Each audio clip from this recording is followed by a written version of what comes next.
And a good Tuesday morning to you. Welcome into the Nick Craig Show, streaming live this morning on YouTube, Rumble, and X. Available 24/7 wherever you get your podcasts. Just search for the Nick Craig Show, whether it's Spotify, Apple Podcasts, whatever the platform might be. Just search for the Nick Craig Show there. You can also listen online at nickcraig.com. Thanks for being here on this Tuesday morning, and I promised on Friday that we were going to be digging into property taxes on the Monday show. Unfortunately, the busy news cycle of the weekend took away from that. However, a man of my word, and we're going to be diving into that today. So we've got two different things going on here locally this morning in New Hanover County. And before we get into any of that, I do want to start off with some interesting news coming out of southeastern North Carolina this morning. A Novant Airlink helicopter crashes near Holly Shelter Road. This happened last night shortly after 9 o'clock. Novant Health has confirmed that there was an Airlink incident Monday evening. According to Novant Health, 3 team members were on a helicopter at the time of the crash and were being transported to the hospital for an evaluation. A spokesperson said this to WECT News, quote, "We can confirm there was an Airlink incident this evening. 3 team members were on board the helicopter and are being transported for evaluation. There were no patients on board. We are focused on the well-being of our flight crew, their families, and our team members. We are still in the initial response and information gathering phase at this time and have limited information to share." The helicopter allegedly crashed near the New Hanover-Pender County line on Holly Shelter Road. And while the public information is rather scarce this morning, there is some information coming in from, and you got to take this stuff with a grain of salt, but nevertheless, there is some information coming in from individuals that seem to have some inside information, some inside knowledge that are indicating that the flight crew members are pretty beaten up, but they should survive that crash. No additional details as to how or why something like this happened. What the deal is with this helicopter crash in the New Hanover-Pender County line. So we'll keep an eye on that throughout the day, and we'll see if we get any updates here over the next hour. Probably not, but a pretty scary situation. We'll keep an eye on it right here on the Nick Craig Show. All right, so to our main topic of the day this morning, property taxes. This is a major issue, not only here locally across New Hanover County, southeastern North Carolina, but the state as a whole.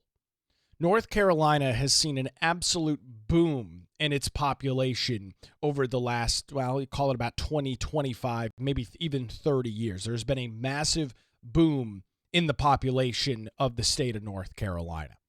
And we've seen many areas grow at rapid rates. You, of course, you have our major metro areas. That would be Charlotte and Raleigh. You go out to the west, you've got areas like Asheville that have grown very quickly. You go to the east, and you've got areas like southeastern North Carolina, New Hanover, Pender, and Brunswick County that have grown at very, very rapid rates over the last couple of decades, 20, 25, 30 years or so. And with that, especially in New Hanover County, which geographically is the second smallest county by landmass in the state of North Carolina, out of all 100 counties, the second smallest, we're landlocked. You've got the Atlantic Ocean on the east. You've got the Cape Fear River on the west. You've got Pender County to the north, and then you've got the mouth of the Cape Fear River and the Atlantic Ocean to the south, where the Fort Fisher is and where everything spits out in the southern half of the county. It is a geographically very small area, unlike what you see in areas like Raleigh or Charlotte, where they're able to expand outward into areas like Durham and Johnston County. And out in Mecklenburg County, you've got things that are going north towards the Lake Norman area, west to the Gastonia. You've got that growth. This expansion is able to succumb and take over multiple areas, and you have a larger metropolitan region. You don't really have that in southeastern North Carolina. Now, Brunswick County is one of the fastest growing counties in the country, and geographically, it's one of the largest in terms of land that's available. And you drive through Brunswick County, it's still plenty of trees, plenty of forest area through there. There is plenty of room for growth, and there's been a lot of growth in Brunswick County. Take a ride down Highway 17. You'll see it as you're over in the Leland area heading down towards Southport. It's massive amounts of growth in Brunswick County. And we've seen massive growth in Wilmington and New Hanover County as well. However, we are dealing with a huge geographical challenge. There's nowhere else to go. You have to go up. And this creates an interesting conversation. Obviously, there is a lot of comment and conversation in the county about apartments and things going upwards. But there's a very real thing that we need to talk about. And there's a lot of NIMBY, not in my backyard, conversation that's taking place in our area by individuals that have not lived here very long, myself included. We have this issue where the land, the raw land that is sitting, that is still undeveloped, the value of that land is skyrocketing exponentially in regards to its price. It is the property values of just raw land. We're not even talking about houses yet, just land. Undeveloped land is skyrocketing because there's a finite amount of it. There's nowhere else to go. So you've got that taking place, meaning that if you are a developer and you want to go in and buy some land to put up single-family homes, which is what everybody wants, those homes have to be incredibly expensive because the land that those homes are being built on is very expensive.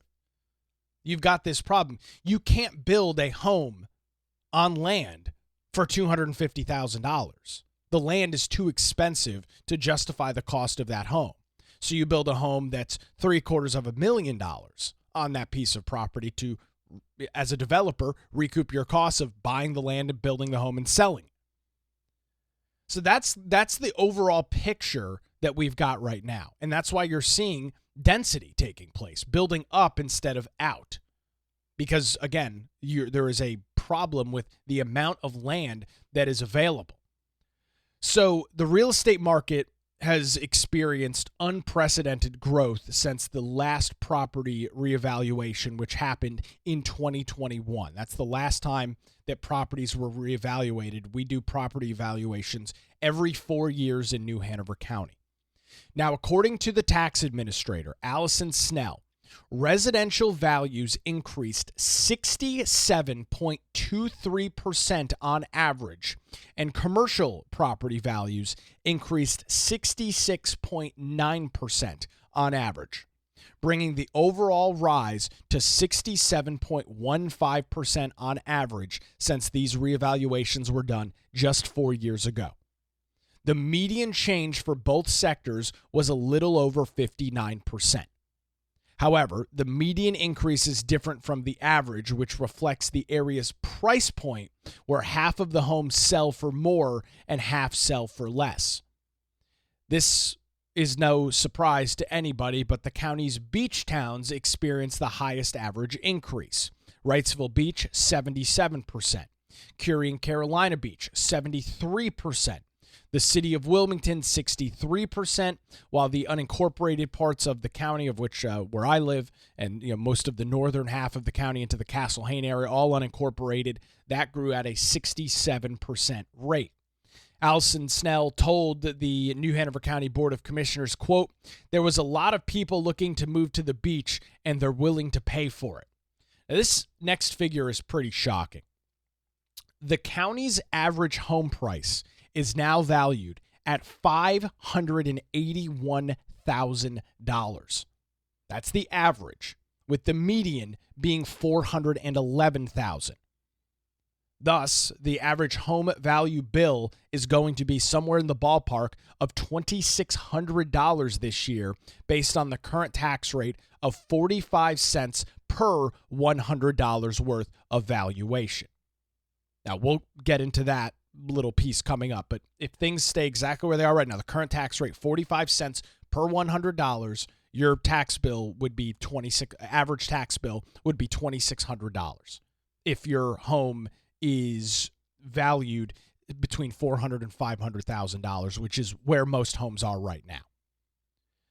Commissioner Rob Zappel said at the meeting, quote, "We've seen somewhere in the neighborhood, I believe, of a 20 to 23% inflation since 2021, yet we still tax everything based on 2021 values. I know that's kind of hard to wrap your head around, but the truth is we're really lucky to be living in a growing community." Now, I don't often agree with Commissioner Zappel when it comes to economic things, but he's right about this. And I used to mention this on the radio when we talked about the complications and the issues that we're dealing with in southeastern North Carolina. Growth is challenging. There's a whole bunch of issues that come with growth. One of the biggest, and one that you deal with and interface every day, is traffic. When you have explosive growth, when you have a highly sought after area like New Hanover County in southeastern North Carolina is, there's a lot of people that want to be here, and they, in fact, have the ability to be here. And so with that, you have huge explosions in growth, and infrastructure doesn't keep up with it. So you've got a traffic problem that takes place, a traffic issue that happens. But it is always to be better to be on the side of growth than to be on the side of decay. It is always better to be on the side of growth than on the side of decay. And if you don't believe me, if you don't agree with what I'm saying, I encourage you to take a ride out on 7476 towards the Charlotte area and drive through towns that used to be very prosperous with booming textile and tobacco industries that take place in rural North Carolina, and see what some of these places look like now, where they are not on the side of growth. They are not on the side of booming influx in terms of people moving to the area. They are on the side of decay and decline, where individuals do not want to live in these rural areas, where businesses are being shuttered day in and day out, where the only thing that there are a couple of fast food stops on the main drag, 7476, and that's it. You've got some of these towns getting unincorporated because there's just no longer any population left. It is always better to be on the side of growth. That doesn't mean it's easy. That doesn't mean that there's not huge amounts of growing pains associated with being on the side of growth. But it is always better to be on the side of growth. And I have to agree wholeheartedly with Commissioner Zappel on that. So the reevaluation process starts with a market analysis to determine trends and market costs. This informs a schedule of values which the county's tax department must adhere to when assigning values. The analysis evaluates income, vacancy rates, cap rates, building costs, and sales data. The state requires municipalities to undergo this process every 8 years. That is what is mandated by state law. However, New Hanover County does it every 4 years, and Commissioner Dane Scalise asked Allison Snell to explain why. Her response was this: "When you see such a drastic change in the market, it can be a big shock to many people. Unfortunately, even on a 4-year cycle, we're going to see that with this reevaluation. And that's why the market and that's what the market has done, unfortunately. But the hope is doing it on a shorter cycle will alleviate some of the sticker shock." Last month, county staff got a bit of a pre-briefing on these numbers, telling commissioners that keeping tax rates the same could bring in upwards of an additional $127 million in property tax revenue. This was on the lower end if property reevaluations came to a 55% increase. However, as we just learned, it's now estimated to be around 67%, which would bring that number to $150 million. Now, this is an issue. This is a major issue.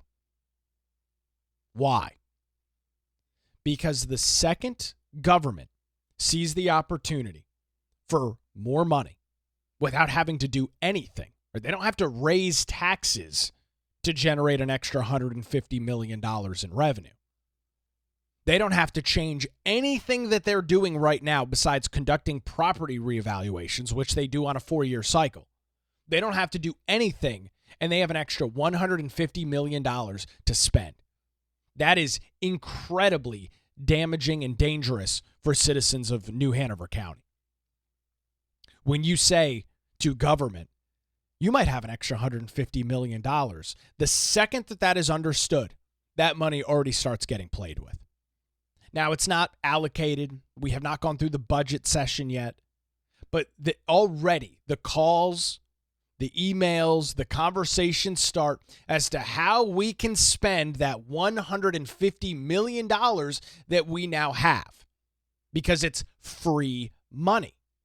It's extra money that the county didn't have to do anything to generate. All they had to do was collect individuals' property tax bills, which is, a relatively easy and minute task for government to deal with.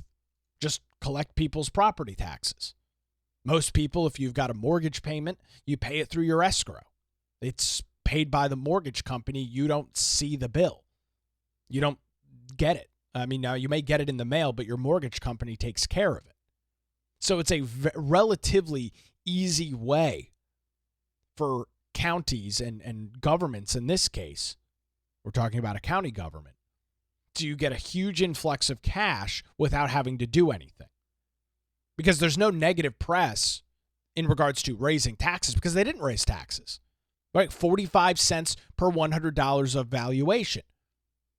But of course, the unmentioned thing in that is that property values have increased on an average 67% since 2021, 4 years ago. And that's the issue at hand. Pet projects can get funded. This money, which is not the county's money, which is not the state's money, it's my money, it's your money. As property owners in New Hanover County, that money is immediately gone. Very quickly, $150 million can be allocated and spent. The county also presented several tax scenarios for the next fiscal year, which begins on July the 1st. That happens across the state of North Carolina. The inflation-adjusted rate calculated for a 65% increase was 35 cents, which is 10 cents lower than the current rate per $100 worth of valuation. The county estimated an additional $68 million in revenue is needed to keep up with inflation while funding the same budget lines. That seems incredibly high. I reject the premise that the county needs $70 million extra dollars in this budget session to keep all of their same programs alive. I don't buy that for a second. I don't believe for 1 second that that's the case. On top of the inflationary adjustment, the county estimated $69 million in additional revenue was needed for enhancements or added costs to the general fund, such as needs for the New Hanover County school system or moving over items from COVID-19 relief funding, which have now expired. So I'm no mathematician, but if the county says we need $68 million just to keep pace with everything that we have now, and and on top of that, an extra $69 million for enhancements, well, ladies and gentlemen, that brings us to $137 million, which is right on track with the $150 million worth of estimated additional revenue that the county's going to get. This is what I'm talking about. So if the county did not do property reevaluations this year, let's say they were next year, I'm supposed to assume that the county would have to generate an extra $140 million in revenue? That's what county employees are telling our county commissioners. Again, it's absurd. The county needs $140 million extra this year to operate essentially at the same way that it is right now. I don't buy it. Adjusting the budget for inflation in these enhancements, which were more broad strokes when presented because of how early the county is in its budget process, would bring the additional revenue need to $130 million. Actually, $137, but nevertheless. The commissioners have not yet indicated their plans to adjust the county's tax rate. We'll get into that in a second. And bills will not be distributed to property owners until that decision is made and goes into effect next fiscal year, beginning July the 1st. Now, what you will be getting in the mail over the next couple of days is your new property reevaluation. You won't get a new tax bill, but you will get a letter from the county indicating what your property is worth, which, by the way, you can fight. And once those bills come out, we'll get an expert on to talk about what those bills look like and how you go through the process, if you believe you need to go through the process of going to the county and getting those reevaluations potentially turned down or cut down in regards to what they say your value is worth. Any disputes owners have can be settled through an appeals process. The review board will adjourn on May the 22nd, at which point no more appeals will be accepted, though the board will continue to hear cases throughout the year. So again, you will get those in the mail over the next couple of weeks. However, there is already the information is already online. If you go to the New Hanover County property assessment website, which I'll throw a link in the show notes over at patreon.com/Nick Craig, you can go in there and view your property reevaluation and see exactly what things are going to potentially look like for your tax seasons coming up. So that's kind of how that's going to look over the next couple of years, at least as of right now. So that is in. They have got their property reevaluations done, and again, there will be an opportunity for individuals to appeal those decisions, and there's no question about it. That will be happening. And we'll dive into some of those details and what some of that looks like in the coming days. However, back to our topic this morning. Snell said, even property owners have the right to appeal their property value, and we encourage them to do so if they have any inclination or reason to believe that the value established for their property is incorrect or there's something that we have not considered. During the last reevaluation, which took place in 2021, only 5,000 people appealed, which is not a small number, but in the grand scheme of all property in the county, it's a lot. Appeals must be submitted to the tax department in writing and providing data or evidence supporting the property owner's dispute or of the reevaluation. Snell also explained that the county has launched a comparable search portal through its website, allowing people to enter their property and see other properties that have sold at the same price, and that data can be used in the appeals process as well. There are some exclusions some community members can take advantage of to alleviate some of the costs from the reevaluation as well. Elderly, meaning 65 or older, or permanently disabled residents with income below $37,500 a year can have their bill reduced by $25,000 or 50% if the assessed value of their home, whichever is greater. Veterans with a 100% total disconnected service-related disability can apply to receive a $45,000 reduction on their assessed property value. The veterans must have been honorably discharged, and their spouses may also apply if that veteran is deceased. This is what is called a circuit breaker program for the elderly with income up to $37,000 a year. Snell added that county residents can break down their tax bill into 4 increments. However, the department accepts payments all year long. So, with that setup, what's going on here? You have got a area of the state that is very much sought after. You have got an area of the state that people, really want to live. And with that, you are seeing, as I've mentioned, explosive growth. With that, property reevaluations are skyrocketing, 67% on average, and that is where government has a huge decision to make. Do they keep going and keep the tax rate the same pull in an extra $150+ million and fund pet projects?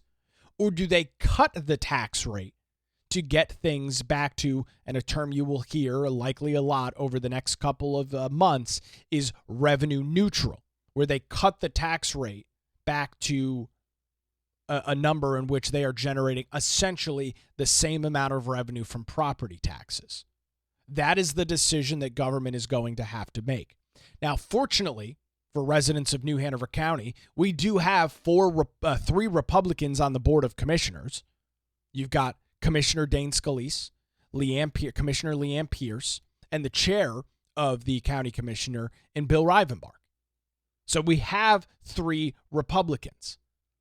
The question is, can those three Republicans come together and save the residents of New Hanover County? And I truly mean save the residents of New Hanover County with skyrocketing tax bills. That's going to be the million-dollar question. I've got an opinion piece from Commissioner Dane Scalise that ran yesterday in the Wilmington Business Journal about just this. The headline, "When property values go up, tax rates must go down." So we've got some comments there from Commissioner Scalise. We'll get into those coming up here in just a few minutes. I want to remind you, if you are enjoying the program, believe that you are getting some value, you can support the show financially over at patreon.com/Nick Craig. You can support the show and get bonus access, including daily show notes and access to our monthly hangouts. That will be happening this Thursday, February the 27th at 7 p.m. Jump on a Zoom call for an hour or two, chat about the news, the issues of the day, maybe property reevaluations. Maybe we'll go through those. You can get access to that by becoming a Patreon member over at patreon.com/Nick Craig. Look forward to chatting with everybody Thursday night. If you're not already subscribed, head on over to patreon.com/Nick Craig.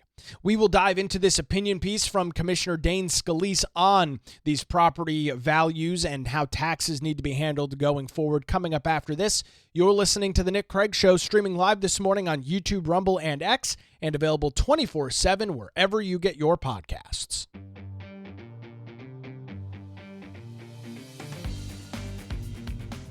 And welcome back to the Nick Craig Show, streaming live this Tuesday morning on YouTube, Rumble, and X. So if you're a podcast listener, you can join the show live at 7 a.m. each and every weekday morning. And take your comments in on YouTube, Rumble, and X. And of course, if you're watching live and miss any portion of the show, you are encouraged to check out the podcast. So, talked about the property reevaluations. Those figures are already available online. You'll be getting a letter in the mail over the next couple of days or weeks from the county with those new appraised totals. Have had the opportunity to look at mine, and we'll see kind of how this shakes out. But again, with the property evaluations going up on average 67%, this leaves government with a huge decision to make. What do we do with the extra money? We can spend it, or we can give it back to the people. We can cut the tax rate so that there is not as much burden, not as much pain for the individuals that own property. And that is the premise of this opinion piece this morning over at the Wilmington Business Journal, written by Commissioner Dane Scalise. And I wanted to read through it. I found it very insightful in kind of setting the standard here and setting the agenda for this as it goes forward. Again, written by Commissioner Scalise. It reads as follows. At the end of February, most property owners in New Hanover County will receive notices that their tax value of their real property has significantly increased. Some residential and commercial properties will even double or triple in value. Counties across North Carolina are required to perform these property reevaluations at least every 8 years. New Hanover County chooses to do so every 4 years as an effort to minimize sticker shock. Sometimes, however, the invisible hand of the market has different plans. Commissioner Scalise says, here's the simple reality. If the current property tax rate, which is 45 cents per $100 of valuation, remains unchanged, these upward swings in property valuations would result in a huge tax bill increase for you and gobs more revenue for the government, perhaps $150 million or more. It said that higher costs of doing the government's business, mostly due to inflation since 2021, means that the county government needs more revenue to function as usual. There's some truth to that, but you know who needs the money more than even more? You. Budgets should serve first and foremost the taxpayers. Taxes should be levied sparingly and spent judiciously. The growing concerns of the public over these increased property valuations demand a response from those making these decisions. Inspired by input I have received through conversations with New Hanover County citizens, here are the priorities I will be pursuing during our county's upcoming budget cycle. Number 1, massively lowering the tax rate. My position is straightforward. If property values are going way up, then the tax rate should go way down. It is good that our homes are worth more, but that's no excuse for government to pick your pocket. We must lower the property tax rate in a meaningful way to minimize the impact that these increases will have on your tax bill. Sounds great to me. Massively lower the tax rate? The government shouldn't be picking my pocket? Boy, isn't that a refreshing thing to hear? Seems like every time you turn the corner, the government is standing there with its hand out saying, more money, please. And that's, a position and a situation that could very much unfold here in the next couple of months. So that's number 1, massively lowering the tax rate. Number 2, cut wasteful spending. We have too much money going to the wrong items. In an annual budget of over $500 million, there is plenty of room for optimization. As always, my focus is and remains on exclusively funding core services. And Commissioner Scalise goes through some of the wasteful spending that he believes is evident in New Hanover County. Number 1, cut the DEI department. I strongly believe in fairness and equality for all citizens, but I do not believe that the DEI department is the proper mechanism for achieving that critical goal. I will continue to advocate for this change as long as DEI initiatives put our county at risk of legal liability and losing federal and state funding. And there's even more truth to this in the last couple of days than there was when we talked to Commissioner Scalise back a couple of weeks ago about this. There's been legislation introduced in the General Assembly that would strip DEI from every local, state, and state government across North Carolina. It is a huge sink drain of money with no objectives, no goals, and no ways to measure any sort of outcome. Just spending money, not for community outreach, but funding people's salaries, which is exactly what the New Hanover County DEI department does right now. So that's number 1, cut the DEI department in terms of wasteful spending. Number 2, cut government operational expenses. Our county government can and should be leaner. We need to take a renewed look at all county departments, particularly those that are administrative in nature, to determine where we are top-heavy and or inefficient. I would gladly welcome the opportunity to hire an experienced third party to perform an audit of the county's functions and operations. Well, that sounds very much like government efficiency. Maybe over the last couple of days and weeks and a little bit of time, you've heard something about a group called DOGE, I believe it's called, the Department of Government Efficiency. Sounds like we need to be doing the same thing here in New Hanover County. Getting and making sure that government is more efficient, which is not a controversial thing. I'm not sure how it's become so controversial, but it is. Government needs to be lean, provide the services that they do at the lowest possible cost. Because again, it's not their money. It's my money. It's your money. It's small businesses' money. It's not the county's money. It's ours. So cutting some operational expenses out of the county government, where there is undoubtedly redundancies and waste. Sounds great. Number 3, cut non-county agency funding. This is a huge piece of the puzzle. We have many fantastic local nonprofits and other private organizations, but there is an inherent issue when the government picks and chooses which of these non-government entities will receive taxpayer dollars and, by extension, which will not. I believe that the endowment created from the sale of the hospital is a more appropriate source of this funding. Furthermore, if we return more money to our citizens, then they can choose to be more charitable individually or through their business. I have not specifically talked to Commissioner Scalise about this cutting of non-county agency funding, but you heard me yell and scream about this on the radio over the last couple of years. With the county's endowment, and him and I are singing from the exact same sheet of music on this, we have the sale of the New Hanover Regional Medical Center, which we're not relitigating this morning.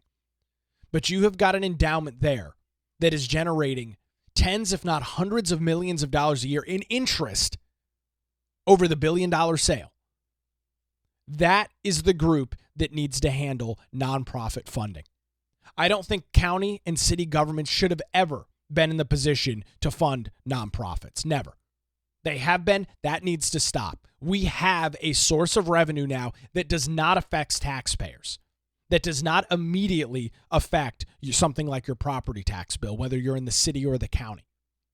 There is no reason with the New Hanover County Community Endowment that New Hanover County or the city of Wilmington should spend a penny funding a nonprofit. And it's not because they do bad work. It's not because they're running a scam or doing something illegal or shady. It's not the role of government. There is an entity that can handle it now. That needs to happen. One of the things that I loved doing on the radio, and I will do so this year, is going and digging through the budget, line item by line item. And I'm probably still in a box when I got terminated. I've got my paperwork from the last county budget cycle with highlighter marks all over it, specifically dealing with this non-county agency funding.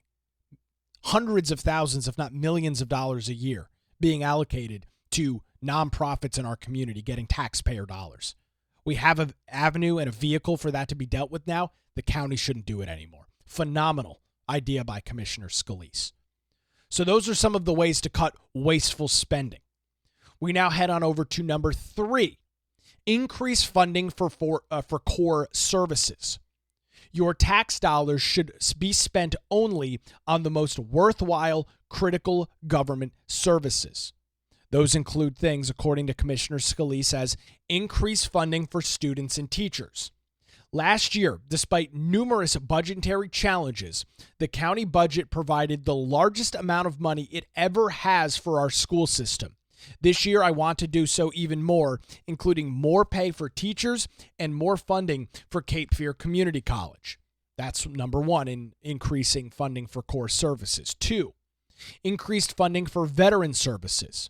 Federal and state services often shortchange our veterans.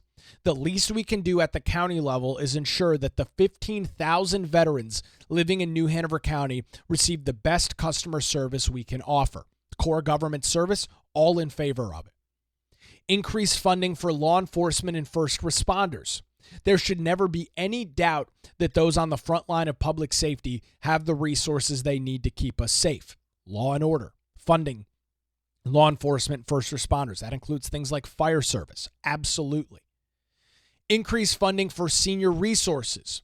Those on fixed incomes are especially vulnerable to tax hikes. We can't leave them behind. This, ladies and gentlemen, is a huge piece of the puzzle as well.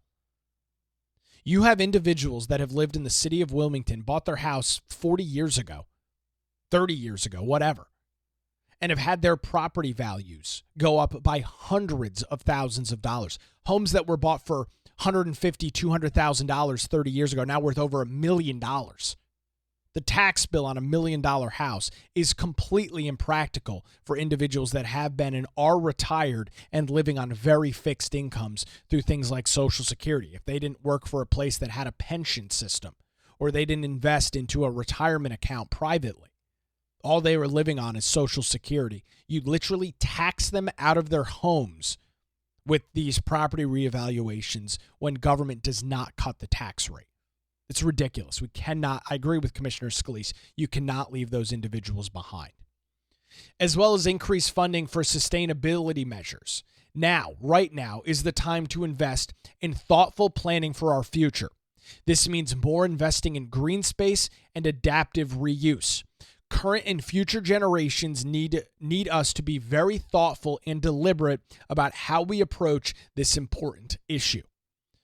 As Commissioner Scalise wraps up his comments, his opinion piece by saying, quote, "These priorities will be my guide during this budget cycle as we negotiate and decide on a tax rate that will meet the county's true revenue needs, accounting for inflation.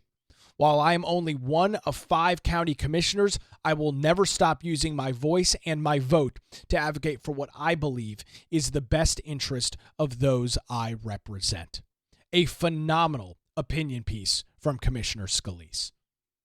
You are going to see a knockout, drag-out battle over the budget this year. You are going to see very clear lines drawn in the sand over how the county needs to handle this property reevaluation. You are going to have soars of groups coming into the area. They're already here.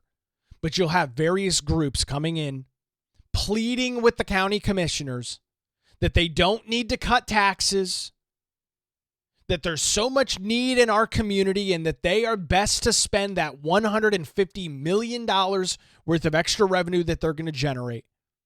That's I'm not going to name the groups. I think it would be disingenuous to do so. We'll call them out when it happens, but I'll give them an opportunity to prove me wrong. But the various groups across our county that will be flooding these county commission meetings, begging and pleading for the county to keep the tax rate the way it is right now. And we're going to have to counter that message. We are going to have to show up to these county commission meetings, of which I will publish the details on, and I'll show up myself, to publish the details of these meetings and make sure that we get there and make sure our voice is heard. The county can continue to operate under the same amount of money it's generating right now. Has inflation had an impact? Sure. Does the county need some additional funds for things? Absolutely. But I'm only in favor of the county getting an extra penny of mine if they have done a serious inward reflection and looked at where they can cut waste, where they can cut redundant services. I saw a tweet yesterday, and I, like an idiot, I don't think I bookmarked it, but it was something with, I don't remember what entity it was with or what agency it was with, but it was something Doge related. And the tweet essentially said, hey, we went into to some system and we ran our algorithm to look at waste in here it is, in the Social Security Administration. This is the post I was looking for. Within the administration itself, Doge ran a computer software audit algorithm and system, and it found this: 4 redundant surveying tools ranging from $118,000 to $1.8 million a year that are being spent for 4 redundant surveying tools. It found that the Social Security Administration is paying for 10,000 licenses to a software called UiPatch, but yet they're only using 5,000 of them. So they've got double the amount of software licenses for this software. At what cost? I have no idea. Paying for 20,600 Tableau licenses, which is a graphical tabling online software system. They're only using 11,560 of them. And this piggybacks off of a tweet from other software licenses. For example, at the Government Service Administration with 13,000 employees, they have 37,000 copies of WinZip, which, by the way, is free software. You don't need to pay for. But the government did, and they own 37,000 licenses. It's remarkable what goes on within government. And so when you talk about finding waste, this is one of the things that we're talking about. The left wants to immediately jump to, well, you're just firing people willy-nilly. You're just chopping the head off of government, and you're not acting in an efficient manner. We're not talking about necessarily firing or getting rid of employees. But you're going to tell me with a straight face that New Hanover County is not paying for redundant services? That they don't have maybe twice as many software licenses for a piece of software that they're paying for every month or every year? This happens all over the place. This happens in private business too. And what happens in private business? You audit. You look at, we're spending like $1,500 a month on this software suite. We're paying for 10 licenses. How many people are actually using it? Well, only 5. Okay. Well, it looks like we can cut our bill in half then. Instead of spending $1,500 a month, we can spend somewhere in the ballpark of $750 a month. Somewhere in that ballpark. That's how you audit government. You do it the same way that you do it in private business. So if the county wants to keep the tax rate where it is right now to generate an extra $150 million in revenue out of your and my pocket, then I need to have that justified to me. When we are learning from county officials, and this is from a county commission meeting that happened back a couple of weeks ago, when county officials are saying they need an additional $68 million in revenue to keep pace with inflation, I say to that, start digging into the numbers a little bit deeper. Figure out where the waste is. Figure out where the fat is. Figure out where the bloat is and cut it. Reduce the cost. Yes, inflation has had an impact on everything and everybody, from individuals to government to Fortune 500 companies to mom and pop small businesses. Everybody has dealt with inflation. There is no argument about that. But see, when you and I deal with inflation, what do we have to do? We have to cut costs. We have to change the way in which we shop. So instead of buying the name brand cereal, you're buying the store brand. Maybe you're a Great Value shopper now, which is Walmart's brand of product. We don't have the ability to wave a magic wand and generate $68 million in additional revenue. We have to actually make sacrifices. Maybe you enjoyed going out to dinner every single weekend. Well, with inflation, with things costing so much more, maybe you only do that 2 weekends now instead of 4. Those are real life things that real people, including myself, have had to do to deal with the rising cost of inflation. Why can't government do the same? Instead of increasing revenue, instead of saying, we need $70 million to keep up with inflation, why don't you look at what you can cut? Why don't you look at what sacrifices can be made? This should not be an overly complicated task, but it is. Because it's something that government has never had to do. It's something that government really struggles wrapping its head around. And I saw a great back and forth exchange on, I think it was CNN last night, with Kevin O'Leary, who was on with some representative from, I think it was Jersey. And they were talking about cutting government or government waste, government spending. And Kevin O'Leary talked about how they do this in private business. Kevin O'Leary talked about how they do this stuff in the real world. And would you be surprised that, sometimes things hurt. Sometimes serious cuts need to be made. Sometimes serious sacrifice needs to happen.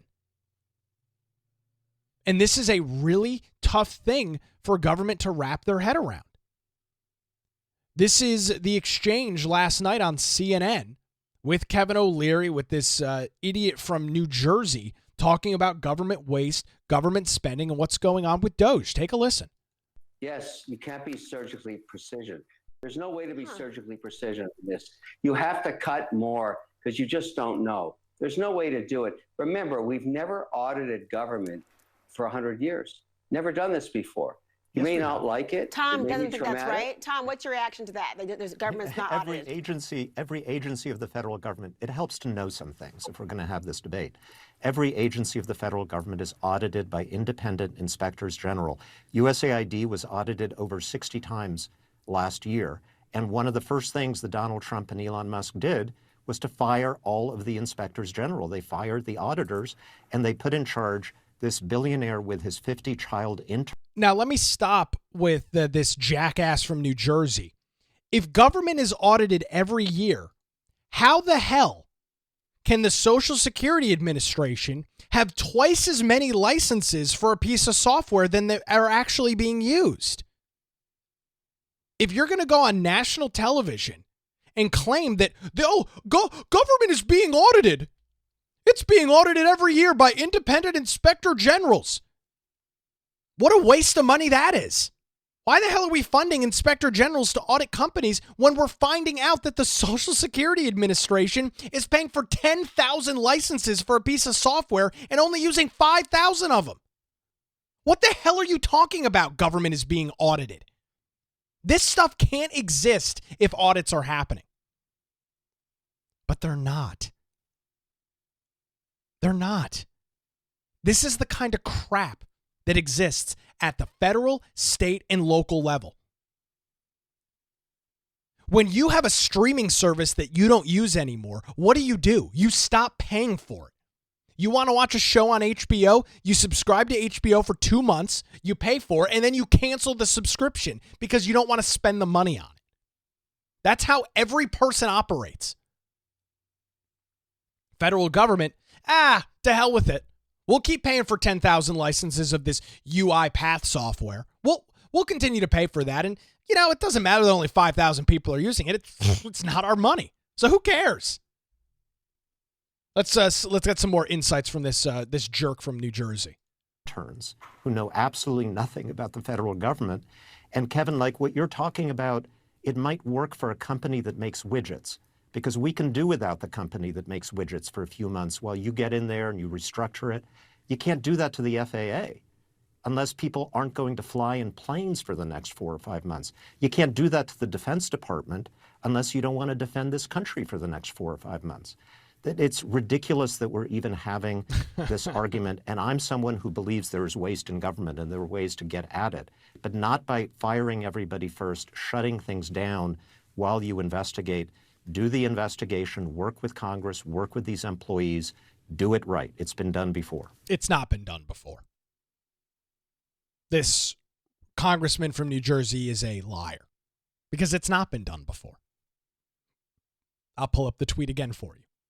If it was done before, the Social Security Administration would not be paying for 4 redundant survey tools, which range from $118 to $1.8 million a year. They would not be paying for 20,600 licenses to a table software. And they're only using 11,000 seats and copies of. The Government Service Administration would not, which has 13,000 employees, would not have 37,000 licenses to WinZip if government was being audited and government was being efficient. But it's not. And this is, again, not just a federal issue. Governments of all size need to wake up, smell the coffee, and start doing the work of their constituents, which includes cutting waste, cutting redundant services, whether those are physical services that are being paid for, whether it's software, whether it's employees. If you have 3 people that are doing the same job that can be done by one, that's waste. It's great that people have jobs, but that's not the role of government. The role of government is not to be an employer. It's to provide core services to its constituents. And so if government is not serious about cutting waste, tying this back home to where we are in New Hanover County this morning, if government is not serious about cutting some of this waste, then they need to not increase their funding. They need to go to a revenue neutral tax rate, which includes a major cut in the 45 cents per $100 of valuation that exists on the books right now. This is not a complicated task. This is not a complicated issue. If you want more money, justify it. If you need more money, that's okay. Even though I'm a small government conservative, if you need to provide a core service and don't have the money to do so, that's fine. Make that plea to the taxpayer. Justify to them what you need and how much it's going to cost. But don't feed me this BS that the county needs $68 million in additional revenue to keep up with inflation. Bull. You're not looking at cutting waste. You're not looking at cutting spending. You're not looking at cutting redundant services. You want to keep everything the way that it is right now, which is rampant with waste, rampant with inefficiencies, and just surge $70 million more into that, thinking it's going to make my life any better. It's going to make residents and taxpayers of New Hanover County, property owners of which I am, our lives any better, which it won't. It will have zero impact on my life. Zero. This discussion that is taking place at all levels of government right now is truly generational. What you are seeing, and it's trickling down up in Washington, D.C. with DOGE, with, as this jackass from New Jersey says, Elon Musk's team of 50 children that are digging in. You mean the 50 children that are finding the waste, fraud, and abuse of which you say is not happening because the government is being audited? As they're digging into the federal government and figuring out just how bad the situation really is. That needs to happen at the state level. There's discussions of a DOGE, and there's already some semblance of a DOGE committee forming here in North Carolina, and it needs to happen locally. And going back to Commissioner Scalise's op-ed over at the Wilmington Business Journal, if a third party needs to be hired to truly dig in and figure out what's going on, I'm okay to pay for that. You want to say, hey, your taxes are going to go up a little bit, but we're going to hire a third party that's actually going to audit government, not just give a bunch of check marks on a bunch of waste and fraud. That's fine. I'll pay for that. Let's figure out where the waste is. Let's figure out where the bloat and the fat is so that we can cut it out. Maybe we don't need to leave the lights on, or you know what, I'll end on this. When I used to drive in for the morning show in the late 4 o'clock, early 5 o'clock hour, I had the pleasure of driving past the county government building every morning on South College Road. And of course it was pitch black at, 5:05 or 5:15 in the morning. And I would drive by that building every freaking morning. And what would I see? Televisions, lights, things on in that building that had been running all night. Big TVs sitting on 24 hours a day. Not only is it a waste of electricity, that TV needs to be replaced now much more quickly because it's just sitting on all night. That is a prime example of the way in which government operates. When you go to bed, do you turn your television off or do you just leave it on all night? No, you probably turn it off because it's a waste of money and it kills the life of the television. But county government, yeah, we'll leave our TVs on the upper floors of our monolith government center that we decided to build in the parking lot of a strip club. We'll leave those on 24/7. Who the hell cares? It's not our money. But inflation, we need an extra $68 million. There is a huge decision that needs to be made this year. We have got to put the pressure big time on our Republican commissioners. We have got to put the pressure big time for them to come together, the three Republicans that have the majority, Commissioner Leanne Pierce, Commissioner Dane Scalise, and the chair of the county commission, Bill Rivenbark. We have got to put the pressure on them to cut government waste, to cut taxes, and give more money back to the people instead of pissing it away on government, which is exactly what happens. So they can keep their TVs and their lights on in their stupid county government building 24/7. I'll hop off my soapbox there. So that is what we have to look forward to over the next couple of months. I'll keep you up to date on everything when these meetings are happening. When the meetings do happen, the early budget conversations, I'll be watching those. I'll take notes, play clips. I will keep you up to date with this. This is, we talk about local government and having an impact on what goes on in your community. This is it right here. This is where the rubber meets the road. This is where you can actually have an impact on what government does. We've got to be the loudest voice in the room. If not, the county's going to keep taxes the way they are right now. Your property tax bill is going to double or triple, and they're going to piss away the money on pet projects and stupid government services that provide no value to you as a taxpayer. Mark my words, that's exactly what we're looking down the barrel at right now. Mark my words on that. I can promise you. I've seen it I've seen it before. You'll see it again. You've got to be a loud voice in the room here. We'll keep a close eye on it right here. Well, that is going to do it for a Tuesday edition of the Nick Craig Show. Don't forget that you can get access to daily show notes and more, including our monthly hangout. That'll be taking place this Thursday by visiting patreon.com/Nick Craig. That's patreon.com/Nick Craig. Thanks for joining us live this morning or via podcast. We're back with you tomorrow morning, Wednesday, right here on the Nick Craig Show.